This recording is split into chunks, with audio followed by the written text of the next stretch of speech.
Chapter है, chapter 1 the French revolution का part 4 did women have a revolution, क्या जो विमेन है उन्होंने भी रिवॉल्यूशन किया था। तो देखिए यहाँ पर हम लोगों को दिख रहा है कि काफ़ी सारे विमेन जो है हाथे मतलब भाले वाले एंड ऑल दीज थिंग्स, ये जो होती हैं मारकाट वाली, ये वाली लेके खड़ी हुई हैं, और यहाँ पे एक घोड़े से जाती हुई विमेन दिख रही है। इसका मतलब हमें समझ में आता है कि विमेन ने भी पार्टिसिपेट किया था रिवॉल्यूशन में। फ्रॉम द वेरी बिगनिंग जो है विमेन काफ़ी ज़्यादा एक्टिव पार्टिसिपेंट्स रही थी जो कि रिवॉल्यूशन हुआ था उसकी।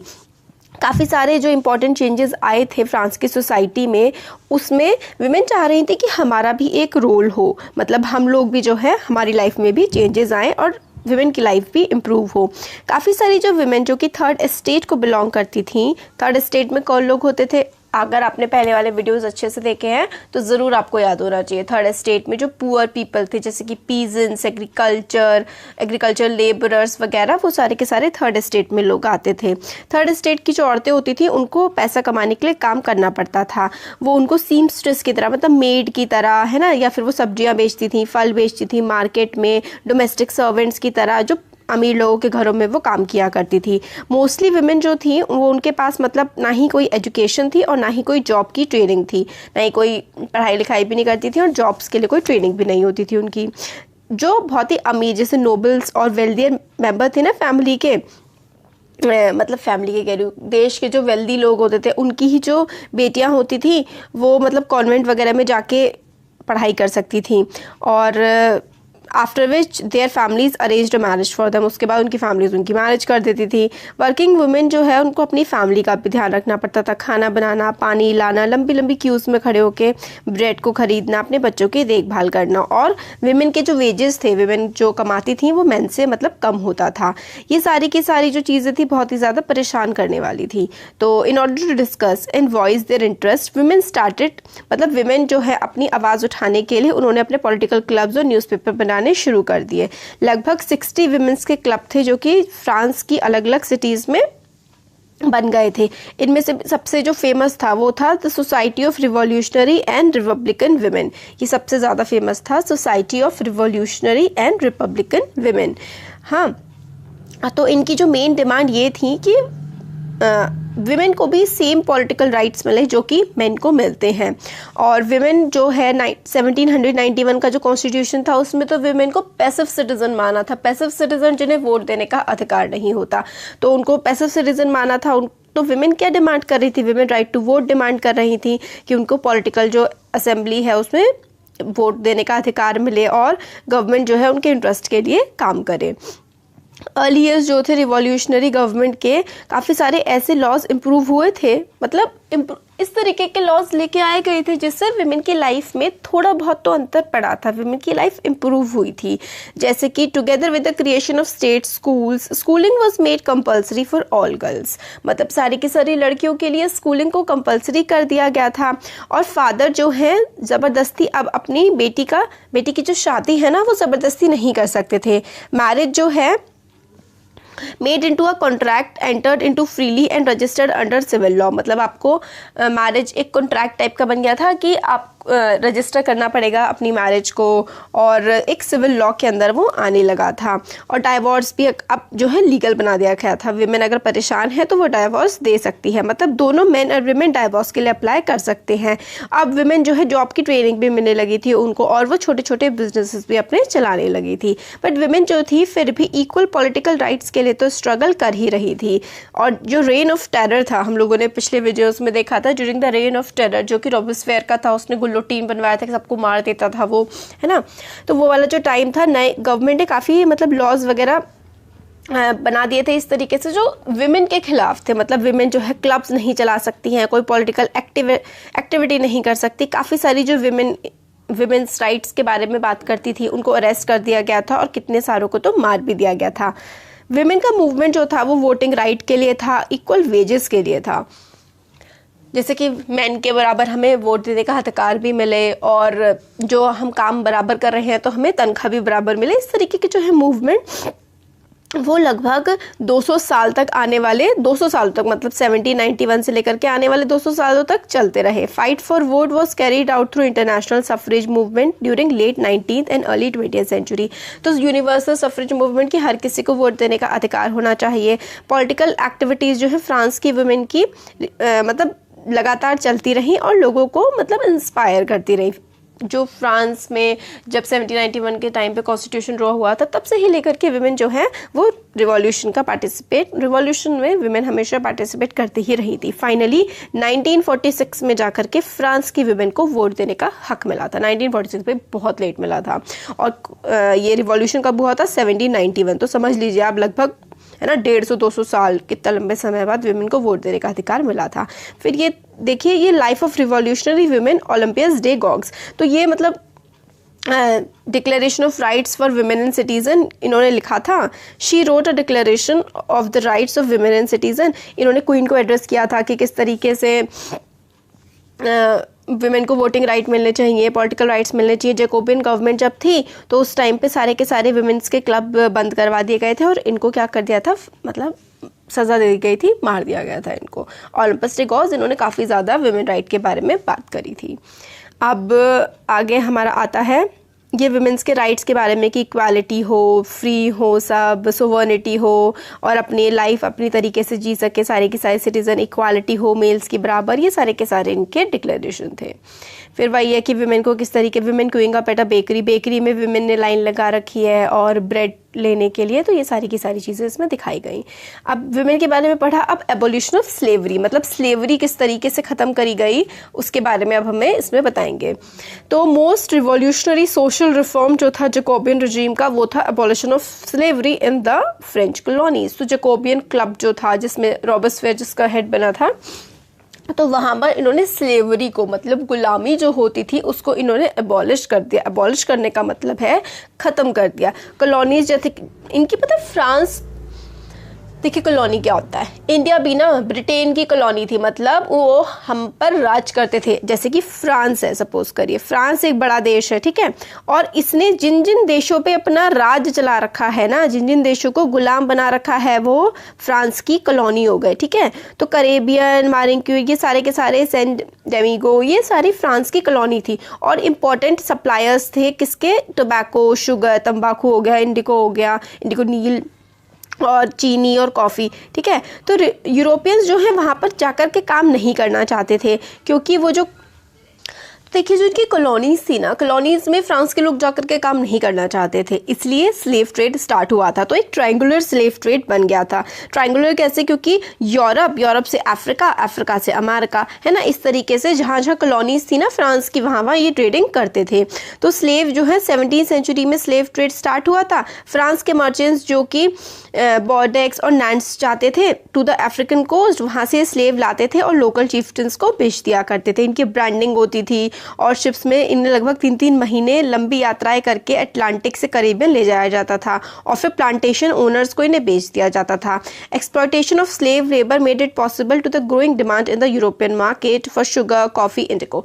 अब अगर लेबर्स का ट्रेड नहीं होता, स्लेवरी नहीं होती ना, तो जो यूरोपियन मार्केट में बहुत ज़्यादा डिमांड आ रही थी किस किस चीज़ों की, इनकी कॉफ़ी की और ये चीनी की, है ना, ये डिमांड ये लोग पूरी नहीं कर पाते। पोर्ट सिटीज़ जैसे कि बॉर्डेक्स और नांट्स, इनकी इकोनॉमिक प्रॉस्पेरिटी किसकी वजह से आई थी, स्लेव ट्रेड की वजह से आई थी। तो जो बॉर्डेक्स हो गए और ये नान्स हो गए, इनमें बहुत ही ज़्यादा ये शहर पैसा कमाने लगे थे क्योंकि यहाँ पर स्लेव ट्रेड होता था। अफ्रीका से लोगों को लाया जाता था, मतलब अफ्रीका से लोगों को ज़बरदस्ती पकड़ के ले आते थे और उनको बेच देते थे, यही था स्लेव ट्रेड। और उनको वो लोग क्या करते थे, जो स्लेव्स होते थे वो प्लांटेशंस में जाकर के मतलब खेतों में जाकर के काम ये किया करते थे।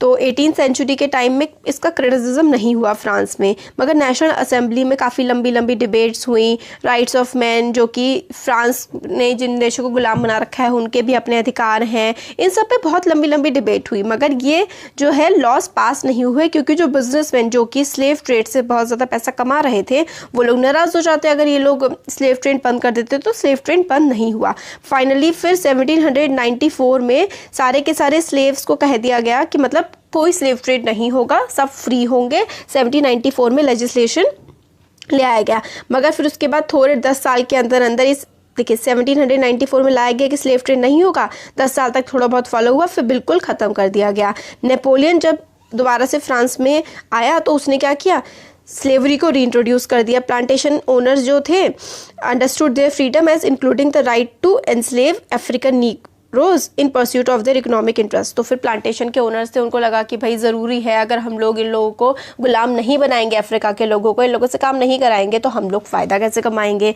मगर फिर फाइनली जो है फ्रांस में स्लेवरी 1848 में लगभग 100 साल बाद 1700 से स्टार्ट हुई थी और 1850s के पास आते आते स्लेव ट्रेड ख़त्म हुआ था। और अभी भी पूरी तरीके से ख़त्म नहीं हुआ था। स्लेव ट्रेड तो आप समझिए कि 1900s में जाकर के ढंग से ख़त्म हुआ है। तो फ्रांस की कॉलोनीज़ में इन्होंने 1848 में स्लेव ट्रेड्स को ख़त्म कर दिया था। अब नीग्रोज जो है वो डेरोगेटरी टर्म है, मतलब बहुत ही नीची तरीके से, एक तरह से गाली टाइप के फॉर्म में अफ्रीका के लोगों को बुलाया जाता था, तो उनको नीग्रोज बोला जाता था। ठीक है, तो इसमें एबॉलिशन ऑफ स्लेवरी में पहले जो जैकोबियन क्लब के मेंबर्स थे उन्होंने सोचा कि हम लोग स्लेवरी को अबॉलिश कर देंगे, मगर वहाँ के फ्रांस के जो पोर्ट सिटीज़ के लोग थे ना, वो काफ़ी ज़्यादा उनको फ़ायदा हो रहा था, क्योंकि वो स्लेव्स को बहुत ही सस्ते में मतलब बेच देते थे और काम बहुत ज़्यादा लेते थे इनसे, इतना ज़्यादा काम लिया जाता था, पूरी खेती करवाई जाती थी, तो उससे फ़ायदा बहुत ज़्यादा कमा रहे थे। फिर बहुत ज़्यादा डिबेट्स हुई असेंबली वगैरह में कि हटाना चाहिए, स्लेवरी को नहीं हटाना चाहिए। तो 1794 में इनको ने कह दिया कि ठीक है हम फ्री कर देंगे, बट फिर नेपोलियन का रूल आया, नेपोलियन ने कहा कि स्लेव ट्रेड चलेगा। फिर फाइनली 1848 में जाकर के स्लेव ट्रेड ख़त्म हुआ था।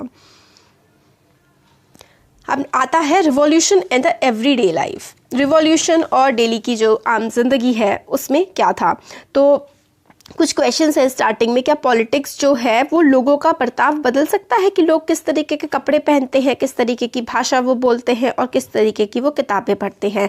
तो 1789 में जो फ्रांस में हुआ था, काफ़ी सारे चेंजेस आए थे लोगों की ज़िंदगी में। लाइफ जो थी मेन की, विमेन की, चिल्ड्रन की काफ़ी बदल गई थी। रिवॉल्यूशनरी गवर्नमेंट जो थी उसने काफ़ी सारे लॉज पास किए थे that would translate the ideas of liberty, equality and into everyday practice. मतलब उन्होंने समझाने की कोशिश करी थी कि लिबर्टी, इक्वालिटी क्या होती है। वन इम्पॉर्टेंट लॉ जो आया था इफेक्ट में वो था after the storming of bristle in the summer of 1789। हम लोगों ने स्टार्टिंग में चैप्टर में पढ़ा था कि 1789 में काफ़ी सारे थर्ड एस्टेट के लोग जो ब्रिसल प्रिजन है उस पर जाकर के उन्होंने अटैक कर दिया था। तो इससे क्या हुआ था 1789 के टाइम में, एबॉलिशन ऑफ सेंसरशिप। सेंसरशिप का मतलब है पहले क्या होता था ना कि जो अखबार हैं और मैगजीन है उसमें क्या छपेगा क्या नहीं छपेगा ये गवर्नमेंट डिसाइड करेगी, तो यही थी सेंसरशिप। इसको हटा दिया गया था। ओल्ड रजीम के टाइम में जो भी written material, cultural books, newspaper, play, सब कुछ जो भी छपता था उसको पहले किंग का अप्रूवल चाहिए होता था। अब डिक्लेरेशन जो थी मैन और सिटीजन की, इसमें freedom of speech and expression कहा गया था कि फ्रीडम दी जाएगी एक्सप्रेशन की और स्पीच की। न्यूज़पेपर, पैम्पलेट, ये सारे के सारे बिल्कुल फ्रीली जो है अब बांटे जाने लगे थे। जो रिवॉल्यूशन आया था कि वही सेंसरशिप हटाओ, तो सारे से न्यूज़पेपर, पैम्फलेट्स वगैरह अब फ्रीली डिस्ट्रीब्यूट होने लगे थे बिना किसी सेंसरशिप के। फ्रीडम जो दी गई थी प्रेस को also meant that opposing views of events could be expressed. तो फ्रीडम ऑफ प्रेस से कि मतलब अपोजिंग व्यूज, एक इंसान कह रहा है कि कोई चीज़ सही हुई है, सपोज करिए एक अखबार कह रहा है कि ब्रिसेल में जो हमला किया है लोगों ने उसको तोड़ दिया है, ये सही है, तो दूसरा न्यूज़पेपर कहेगा कि नहीं नहीं भाई ये गलत है। तो freedom of speech and expression मिलने से अपोजिंग व्यूज़ भी सामने आने लगे थे। हर साइड जो है चीज़ों की वो लोगों के सामने प्रिंट के माध्यम से रखी जाने लगी थी। Plays, songs, festive processions attracted large number of people. तो प्लेज हो गए, सॉन्ग्स हो गए, फेस्टिव पोजेशंस मतलब जो त्योहार वगैरह चलते रहते थे, तो है ना revolution in the everyday life. Revolution भी हो रहा था और रोज़मर्रा की ज़िंदगी भी इंसानों की चल रही थी। This was one way that could grasp and identify with the idea such as liberty और justice that political philosophers wrote about at length in text which only a handful of educated people could read. तो इन सब चीज़ों से जो print था उससे हमें काफ़ी सारे आइडियाज़ लिबर्टी के, जस्टिस के, पॉलिटिकल फिलोसफीज़ के भी मिले, मगर बहुत ही कम लोग उसको पढ़ सकते थे और समझ सकते थे। तो रिवॉल्यूशन इन एवरीडे लाइफ में छोटा सा है, सिंपल सा कि यही था कि freedom of speech and expression मिल गया था, तो पैम्पलेट्स, न्यूज़पेपर्स काफ़ी सारे छपने लगे थे। अपोजिंग व्यूज़, अलग अलग लोग अपने व्यूज़ छापने लगे थे उसमें, और किस तरीके से वहाँ पे समाज में सारी की सारी चीज़ें फैली और बहुत ही कम लोग, बहुत सारे जो बड़े बड़े आइडियाज़ से फिलोसफर्स के, वो किस तरीके से बहुत कम लोग ही समझ पाते थे। पेंटिंग्स वगैरह भी बनने लगी थी, जैसे इसमें एक गिवन है। फिर अब तक कंक्लूजन में हमें क्या बताते हैं कि 1804 में क्या हुआ था, नेपोलियन बोनापार्ट ने खुद को एम्परर घोषित कर दिया था फ्रांस का। ये आर्मी का जनरल था और इसने खुद को राजा घोषित कर दिया था फ्रांस का। उसने आसपास के यूरोप के देशों को जीत लिया था और जो भी डायनेस्टीज वहाँ पर चल रही थी उनको गिरा दिया था। नेपोलियन ने saw his role as the moderator of Europe. क्या देखता था, नेपोलियन सोचता था कि वो यूरोप को सुधार देगा, मॉडर्नाइज कर देगा, नया बना देगा पूरे यूरोप को। उसने काफ़ी सारे चेंजेस जो हैं इंट्रोड्यूस किए थे, जैसे कि प्रोटेक्शन ऑफ प्राइवेट प्रॉपर्टी, अब किसी की प्राइवेट प्रॉपर्टी नहीं छीनी जाएगी। Uniform system of weight and measure, मतलब 1 किलो का मतलब 1 किलो ही होगा, और बिल्कुल अगर 1 किलो फ्रांस के पेरिस में है तो पेरिस के या फिर फ्रांस के किसी गांव में भी 1 किलो का मतलब बिल्कुल एक जैसा ही होगा। तो ये होता है uniform system of weight and measure provided by the decimal system. Decimal system की हेल्प से यूनिफॉर्म सिस्टम कर दिया था वेट एंड मेजर्स का।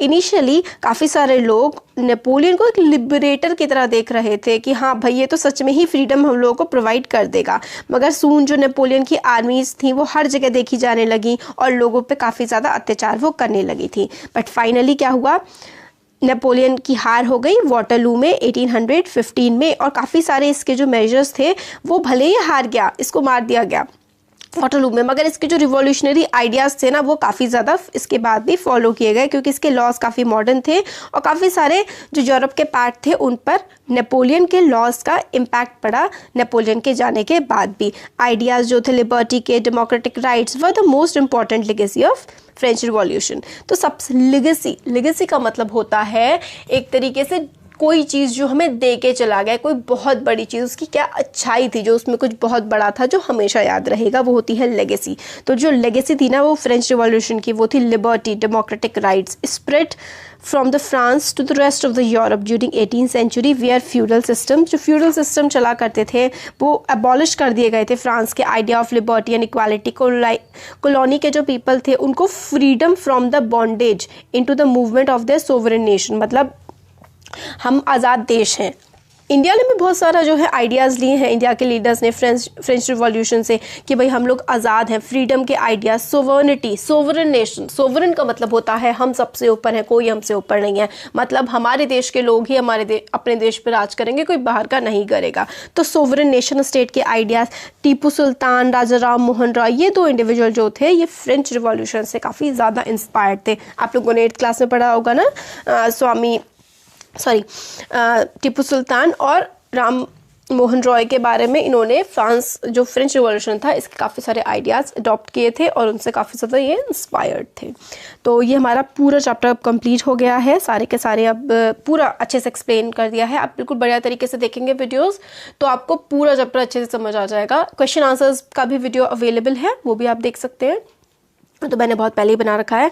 और अगर आप लोग चैप्टर अच्छे से देख लेंगे तो किसी भी टाइप का क्वेश्चन आप लोग फिर सॉल्व कर लेंगे। और ये जो चैप्टर है ना आपका 9th क्लास का फर्स्ट चैप्टर है हिस्ट्री का, ये 10th में भी बहुत हेल्पफुल है। 10th का जो फर्स्ट चैप्टर है ना, नेशनलिज्म इन यूरोप है उसका नाम, उसमें भी नेपोलियन के बारे में, फ्रेंच रिवॉल्यूशन आएगा, फिर उसमें जर्मन रिवॉल्यूशन के बारे में पढ़ोगे, तो ये चैप्टर उसके लिए बहुत इंपॉर्टेंट है। ये बुक बहुत ही इंपॉर्टेंट है अगर आप लोग आगे के कॉम्पिटिटिव एग्जाम्स के बारे में भी सोचते हैं, तो इसकी जो वर्ल्ड हिस्ट्री है बहुत ही इंपॉर्टेंट है। तो अच्छा लगा वीडियो तो ज़रूर लाइक करिएगा, चैनल को सब्सक्राइब करिए, फ्रेंड्स के साथ भी शेयर करिए। Thank you.